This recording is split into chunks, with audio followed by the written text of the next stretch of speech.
Hey guys, and welcome back to YouTube. Today I'm going to be talking everything about controllers. So you're probably thinking, she knows nothing about controllers, but I have been controller gaming since I was like, I don't know, like 8. So like I've been on console for a very long time. Like I used to play on PC back in the day, and then my dad got a PlayStation 2 in the household, and after that I never looked back. I've always been a PlayStation girl. PlayStation 2, PlayStation 3, PlayStation 4, PlayStation 5. PlayStation is my favorite platform other than PC, because obviously PC is like a master domination, you know. Anyway, controllers. So for me, I have grown up using like the PS4 controller shape. So obviously that is the historic PlayStation shape. PS5 launched and they obviously changed the controller, and honestly, I haven't played with it like really at all because it's so chunky. It's just chunky. Like when I play on this, my fingers just feel like they're going nowhere, and like I don't find it comfortable. So personally, like I haven't actually switched to trying this. I feel like if I did and I committed to it, I'd probably get used to it and like it.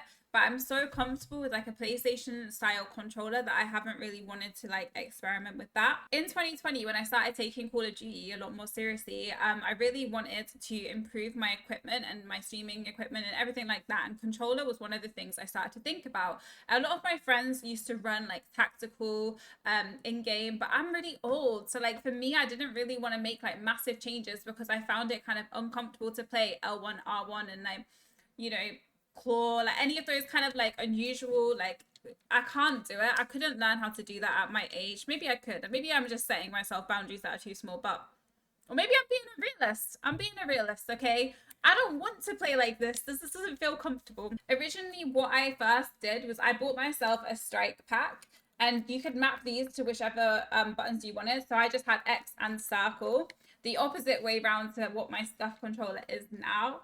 I had the strike pack and I used to use control freaks, which obviously helps me with that sort of aim and everything like that. I really love control freaks. If you're using like a standard default controller, I'd recommend them because they do actually improve your aim like so much.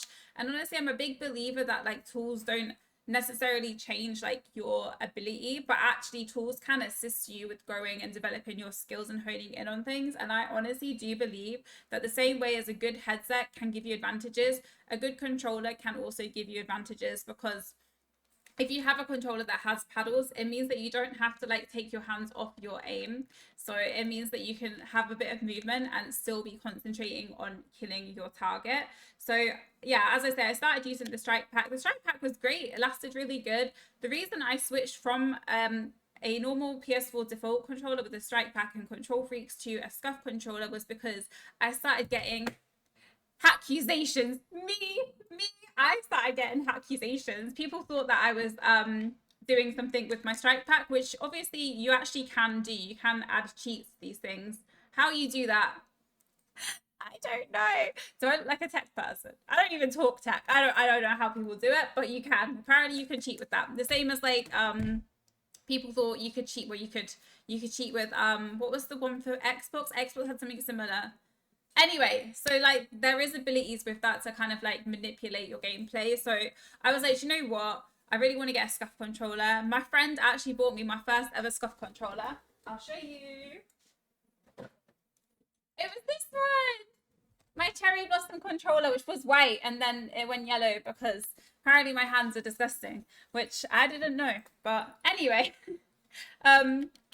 it was like a normal controller. I didn't have digitap on anything. It still has rumbles and everything in. I got a low one and a high one. I never used control freaks ever again once I switched to Scuf, because the Scuf analog sticks are great. They're really grippy, and also you can have the height adjustment. So I never needed to go back.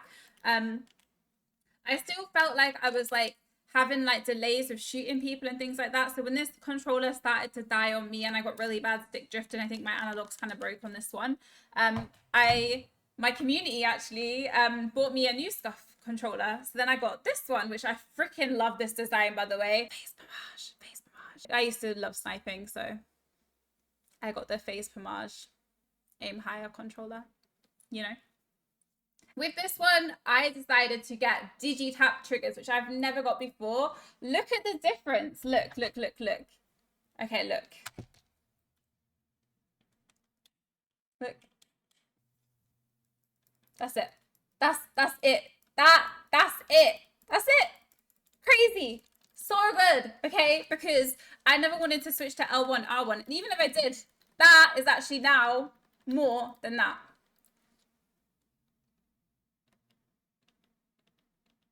Do you see what I mean? It's tighter. So digitap. And it meant I still have these as non-digitap, but they're still my lethal, so I don't feel like it's necessary for Call of Duty anyway. But yeah, this is great, honestly. If you play car games and things like that, then you're probably gonna keep a default controller around just so that you have good accelerations and things like that. But if you're an FPS girl or guy or anybody else, like then I would recommend digitap triggers on your shoot buttons just so that you have that advantage of like making sure you get your bullets off first and things like that. But I did really love this controller, but unfortunately I started playing GTA at this time and I broke my input, which I feel like is my own problem. Both my controllers probably lasted me like a year and a half. Because again, I started using stuff in 2020, so it's 2023 now, and I'm on my third controller. So I'm not really too fussed about the longevity of a controller because I personally think that if I use a controller every day for like say 8 hours plus, that actually is really good for my money. So I treated myself to a new Scuf controller, and I pretty much kept everything the same on it. And also I didn't show you what kind of things I use, but I use the reactive ones because I just think my finger sits in it like so nicely, like it feels so snug, like it feels snug as a bug in a rug, like it just slips on there. Freaking love it. It's so comfortable. So I kept my digitap triggers, didn't do these ones as digitap, didn't feel the needs, kept my high and low, but I took out the rumble. Oh my, this feels like a feather. I feel like I could just toss this. This in comparison is like, oh, so heavy. It's actually, you can noticeably feel the difference. So if you are getting a bit older or starting to think about like the longevity of gaming and like your hands and your bones and your arthritis potentially prone body, getting a lighter controller might be better for you. So honestly, really happy with this new Scuf controller that I got. I really like this design. Yeah, I think it's really cute. And I got the metal because I really liked the metal look from the face homage one. It does wear after a while. You can see it's kind of worn down a little bit, but I still like it. I think it was really effective. So I was just like, you know what? I'm going to do like the same thing, similar colorways. And I'm really happy with how it looks. And again, it's really light, really comfortable. And so far it plays like really amazing. I love Scuf. As I say, I personally do think it's worth the money just because as like a full-time content creator predominantly on COD, I really need a good controller that's comfortable and consistent and honestly reliable. And I personally have found Scuf reliable. I can't vouch for other types of Scuf controllers because a lot of my friends have had bad experiences with them.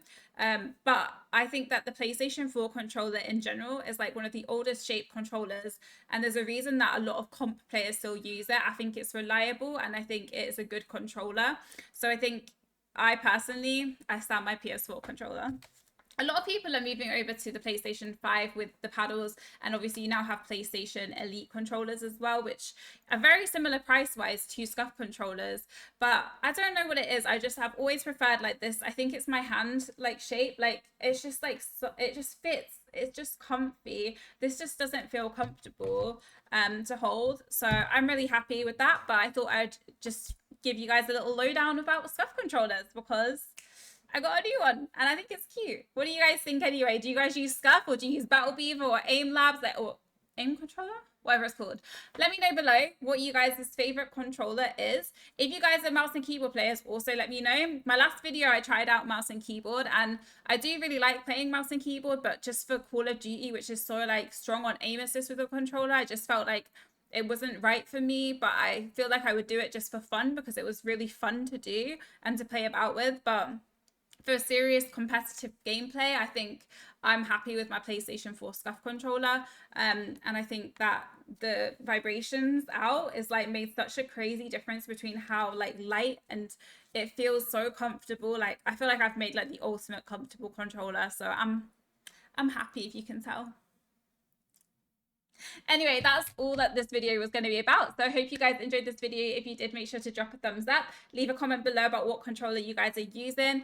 And if you guys are going to Insomnia at the weekend, also let me know, because I'm going to be there and I'm hosting a panel on the Saturday. So if you guys are about, make sure you guys come by. I'd really appreciate that.